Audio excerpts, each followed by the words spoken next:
দেব বলে স্টার বানাইছে ইদিকা পালরে স্টার বানাইছে দেব।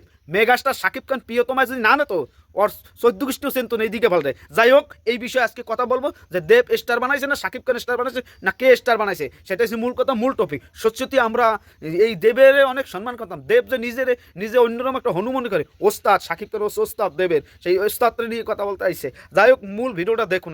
আজকে পুরো কথা হবে, খেলা হবে। মেগাস্টার শাকিব খান অন্য লেভেলে তার পারফরমেন্স করে একটা নায়িকা তৈরি করার কারিগর হচ্ছে শাকিব খান।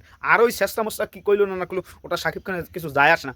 ইদিকা পালকে দেব বলে স্টার বানাইছে, ইদিকা পালকে দেব স্টার বানাইছে। মানে ভাবুন এরা কতটা হাস্যকর কথাবার্তা বলতে পারে। ইদিকারে কে চেনতো, কোন রাস্তা দিয়ে হারতো, কোন বিল থেকে হারতো, কোন আন্দা হারতো, কে জানতো?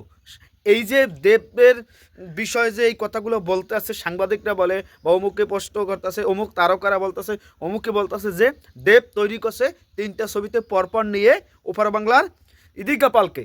এই যে মূর্খর মতন কথা, মূর্খদের মতন কথা, এইটা যদি বলে তাহলে কি আর বলবো, ভাষা হারিয়ে গেছে। এই সমস্ত মূর্খরা সাংবাদিক এবং মূর্খ মতন কথাবার্তা বলে তারা দেবকে হাসির পাত্র বানায়। আর দেবও সে মাথা ঝুলায়, হ্যাঁ আমার একটা ভাব অন্যরকম। সেও আবার সাক্ষাৎকারে বলে যে ইদিকা পাল তো স্টার হয়ে গেছে। মানে ভাবুন, মানে কি নির্ভরযোগ্য কথা মানুষের কাছ থেকে শুনতে চাইছিল দেবের কাছ থেকে, কিন্তু সেটা না করে সে মানে ফাল কথা সে বলতেছে। দেব বলতেছে আবার যে কিশোরী, তারপর হচ্ছে যে আরও ওই যে কি জানি হাসলি কেন বা অমুক অমুক বলতেছে। কিন্তু শাকিব খান যে তৈরি করছে, তার ওস্তাদ শাকিব খান, দেবের ওস্তাদ শাকিব খান তৈরি করছে ইদিকারে, সে সেটা না বলে সে নিজেকে মানে স্টার তৈরি করতেছে, সেটা নিজেই বলতে আছে। কিন্তু এই মূর্খর মতন কথাবার্তা বলে দেব যে হাসির পাত্র হয়। এই যে বাংলাদেশে যখন প্রিয়তমা করে, এই ইদিকা পালে কত সমালোচনা করছে যে একটা নতুন নায়িকা আবার সিরিয়াল থেকে আনছে কেন, এটা শাকিব খান আনছে কেন, শাকিব খান কী জিনিস, শাকিব খান কত বড় মেগাস্টার, শাকিব খান যে নিজেকে কোন উচ্চতায় নিয়ে গেছে সেটা আপনারা জানেন, সেটা আপনারা বোঝেন। যে শাকিব খানকে এই যে মিমি চক্রবর্তী, তার ছবি চলতো না, সেখানে শাকিব খানের সাথে তুফান করার পর সে আলোড়ন সৃষ্টি করে দিয়েছে। শাকিব খান এই যে তাণ্ডবে এই সাবিলা নূরকে তৈরি করে দিয়েছে।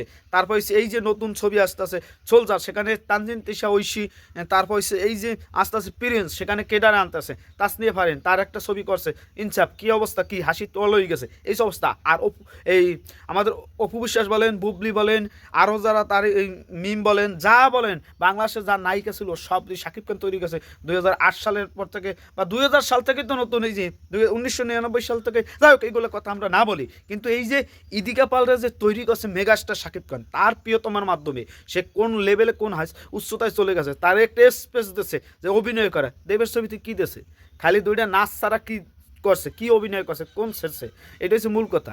আর শাকিব খান ছবিতে বরবাদে যে ক্যারেক্টারটা পাইছে, অন্যরকম ক্যারেক্টার, তারে সেটা নিয়ে আলোচনা করছে। তোমার ছবিতে কাজ করে কি হয়েছে, দেবের ছবিতে কাজ করে কি হয়েছে, ইদিকা পালের কোনো কিছু হয় নাই। শাকিব খান তৈরি করে দিয়েছে ইদিকা পালরে, এখন ইদিকা পাল একটা পর্যায়ে আছে। আর এই হাস্যকর কথাবার্তা বলে দেব যে সমালোচনায় পড়তেছে, সেটা সত্যি কি বলবো, এটা তারে নিয়ে মানুষের টল করতেছে, কেননা সে টল করার সুযোগ করে দিয়েছে।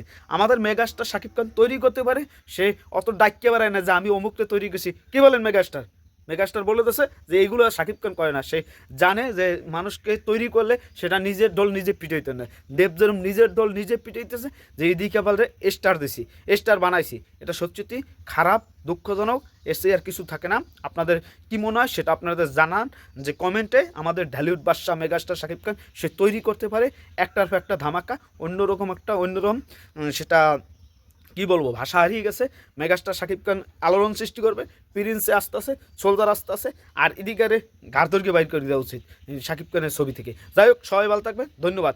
ইদিকা তার নিজের স্টার নিয়ে গুদু করতে থাকে, এটাই হচ্ছে মূল কথা। সবাই ভালো থাকবেন, ধন্যবাদ।